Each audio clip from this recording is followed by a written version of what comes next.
In primetime news this evening, desperate plea. CMO begs Jamaicans to obey curfew orders this weekend to help contain COVID spike. Hear or feel, PM Holness promises even tougher measures if lockdowns fail to contain spike. And check before taking the jab. People with comorbidities told to get medical advice before taking COVID-19 vaccine.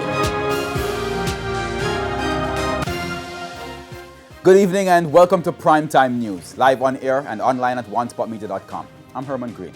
Also this evening, the business day, sports commentary, E-Prime, and weather.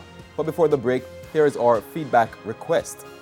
This evening, we're asking you to share some activities you have planned to help pass the long weekend during lockdown. Now you can share your comments online, facebook.com/televisionjamaica, or tweet at televisionjam. Please stay with us. Primetime News returns right after this break.